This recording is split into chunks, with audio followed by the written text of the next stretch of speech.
Shalom. Kisah Para Rasul 26 ayat 12 sampai 23. Dan dalam keadaan demikian, ketika aku dengan kuasa penuh dan imam-imam kepala sedang dalam perjalanan ke Damsyik, ya Raja Agripa, pada tengah hari bolong, aku melihat di tengah jalan itu cahaya yang lebih terang daripada cahaya matahari turun dari langit meliputi aku dan teman-teman seperjalananku. Kami semua rebah ke tanah, dan aku mendengar suatu suara yang mengatakan kepadaku dalam bahasa Ibrani, Saulus, Saulus, mengapa engkau menganiaya aku? Sukar bagimu menendang galarangsa. Nah, di sini tuh menceritakan di perikop tersebut menceritakan pertobatan Paulus dan panggilannya. Di sini perjalanan Paulus itu tidak dalam keadaan nyaman dan aman, dan juga tidak dalam keadaan yang ideal, tapi ia menghadapi sidang yang situasinya berat dan dalam tekanan itu dengan keberanian. Paulus menyaksikan perjumpaan pribadinya dengan Tuhan.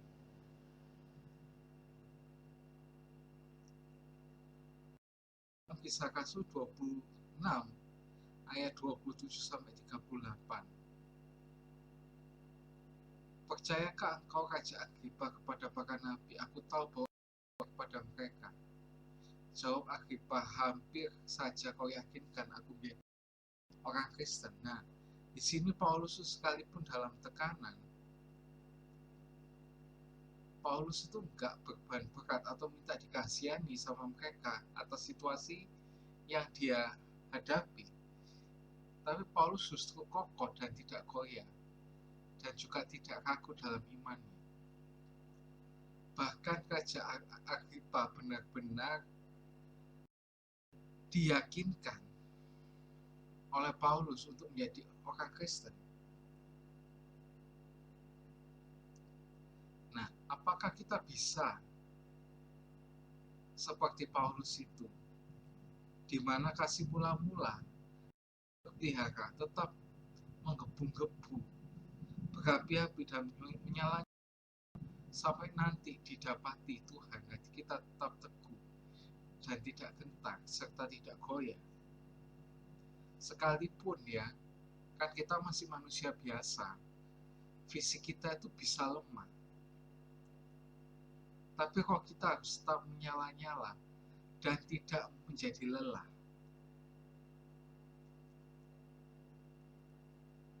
Kisah Rasul 26 ayat 15 sampai 18. Tetapi aku menjawab, siapa engkau Tuhan? Kata Tuhan, akulah Yesus yang kau aniaya itu. Tapi sekarang bangunlah dan berdirilah. Aku menampakkan diri kepadamu untuk menetapkan engkau menjadi pelayan dan saksi tentang segala sesuatu yang telah kau lihat daripadaku, dan tentang apa yang akan kuperlihatkan kepadamu nanti. Aku akan mengasingkan engkau dari bangsa ini dan dari bangsa-bangsa lain, dan aku akan mengutus engkau kepada mereka untuk membuka mata mereka, supaya mereka berbalik daripada kegelapan kepada terang, dan dari kuasa iblis kepada Allah, supaya oleh iman mereka kepadaku memperoleh pengampunan dosa dan dapat bagian dalam apa yang ditentukan untuk orang-orang yang dikuduskan. Nah, saat Paulus ini mengalami perjumpaan dengan Tuhan, Tuhan itu memberikan Paulus misi yang jelas, dan Tuhan menyingkapkan kerinduannya.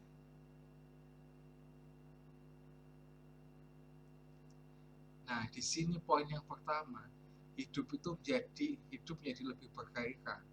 Ketika kita tahu kalau hidup kita penuh dengan visi dan kerinduan Tuhan yang disingkapkan. Jadi kekuatan kita itu terus berapi-api untuk Tuhan. adalah ketika kita menemukan visi misi Tuhan dalam kemah-kemah yang tentunya sesuai dengan konteksnya ya. Bukan asal kemah-kemahan ya. Nah, hal itu akan menjadi sebuah gairah untuk kita bisa terus menyala-nyala atau kita tetap bisa berapi-api.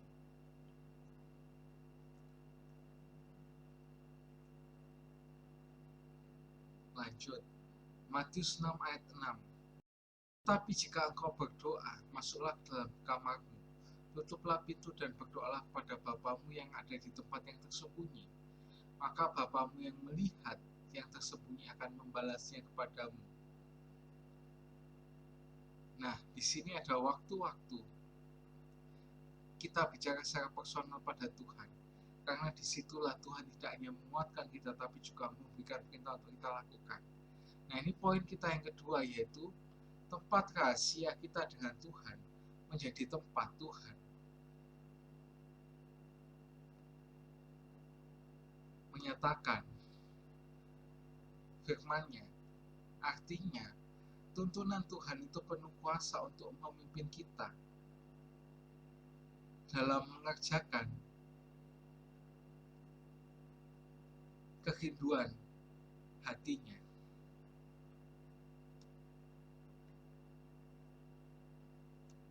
Yesaya 55 ayat 11.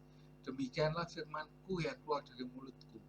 Ia tidak akan kembali kepadaku dengan sia-sia, tapi akan melaksanakan apa yang Ku kehendaki dan akan berhasil dalam apa yang Kusuruhkan kepadanya. Nah, di sini firman Tuhan menuntun kita untuk bisa memutuskan apa yang baik dan berkenan bagi Tuhan.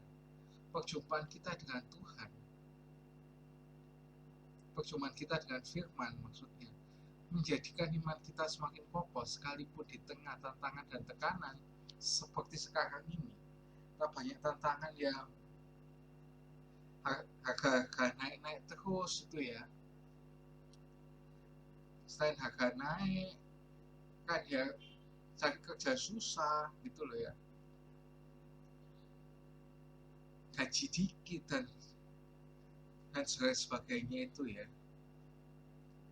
Sekali Tuhan berfirman, itu tidak akan kembali dengan sia-sia. Meskipun kita akan menghadapi banyak masalah dan tantangan. Kenapa? Karena setiap misi yang diberikan pasti akan diselesaikan, bukan dengan kekuatan kita, tapi sesuai dengan kehendak-Nya. Tidak semua jalan di depan kita akan ditujukannya kepada kita. Karena kan belum tentu sesuai dengan kehendak Tuhan itu ya, jalan-jalan yang ada di depan kita. Tidak semua visi misinya akan menghadapi sebuah keadaan kondisi yang selalu berjalan dengan baik. Tapi di balik semuanya itu akan ada selalu penyertaan Tuhan yang membawa kita dari satu musim ke musim yang berikutnya. Nah, jika kita berjalan sesuai dengan firman-Nya, pasti kita akan melihat buah-buahnya. Nah, pertama temukan kerinduan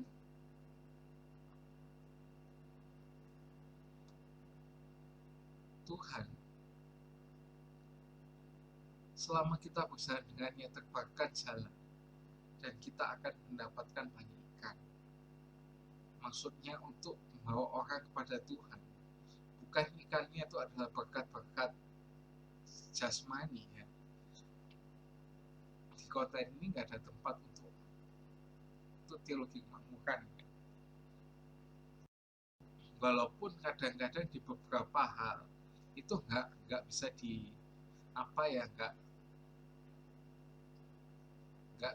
nggak bisa dipungkiri kalau memang Tuhan yang kasih buat kita kaya dan sebagainya. Tapi kita tuh mungkin jangan untuk itu ya. Nah, sekarang balik lagi ke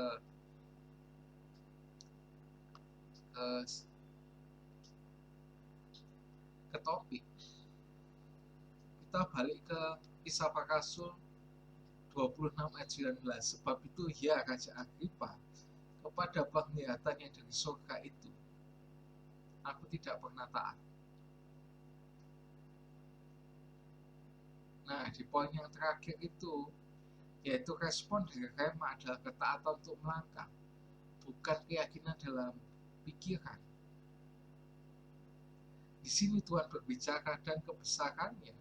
Dia menyatakan firman-Nya bukan untuk menunggu kesiapan kita, tapi Tuhan untuk mencari hati yang mau padanya dan melangkah.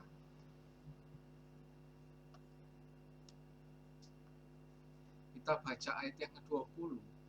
Tetapi mula-mula aku memberitakan kepada orang-orang Yahudi di Damsyik, di Yerusalem, pada seluruh tanah Yudea, dan juga kepada bangsa-bangsa lain, lalu bahwa mereka harus bertobat dan berbalik pada Allah, serta melakukan pekerjaan-pekerjaan yang sesuai dengan pertobatan waktu itu.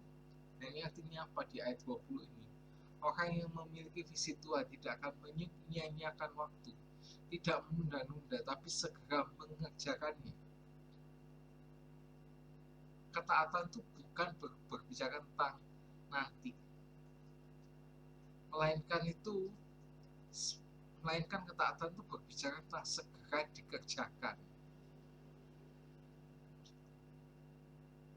Maka itu orang yang memiliki visi Tuhan dalam hidupnya akan selalu mencari jalan bagaimana visi misi Tuhan itu terselesaikan, dan pasti mengusahakannya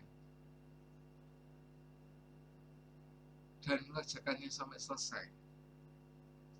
Ayat 21, karena itulah orang-orang Yahudi menangkap aku di bait Allah dan mencoba membunuh aku.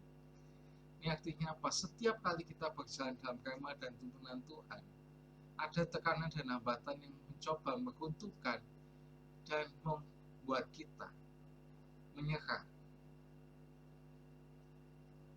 Dan yang di ayat yang terakhir, di ayat yang ke-22, tapi pertolongan Allah aku dapat hidup sampai sekarang dan memberi kesaksian kepada orang-orang kecil dan orang-orang besar. Dan apa yang kuberitakan itu tidak lain daripada yang sebelumnya yang telah diberitahukan oleh para nabi dan juga Musa, yaitu bahwa Mesias harus menderita dan bahwa ia adalah yang pertama dan yang akan bangkit dari antara orang mati, bahwa ia akan memberitakan terang kepada bangsa ini dan kepada bangsa-bangsa lain. Ini artinya pertolongan Tuhan adalah bentuk visi, untuk bentuk penyertaannya saat kita mengerjakan panggilannya. Orang yang mengemban visi Tuhan akan mengalami pertolongannya sampai firman-Nya digenapi, dan Tuhan akan mengerjakan sesuai yang perintahkan. Jadi ada 3 hal dalam kerinduan yang disikapkan oleh Tuhan. Yang pertama itu perjumpaan dan memperoleh rema adalah kekuatan besar bagi kita. Yang kedua, diperlukan ketaatan sekalipun kita dalam perkara-perkara yang sederhana atau perkara-perkara yang kecil. Yang ketiga, pertolongan Tuhan melimpah bagi orang yang mengemban visi Tuhan. See you and God bless you.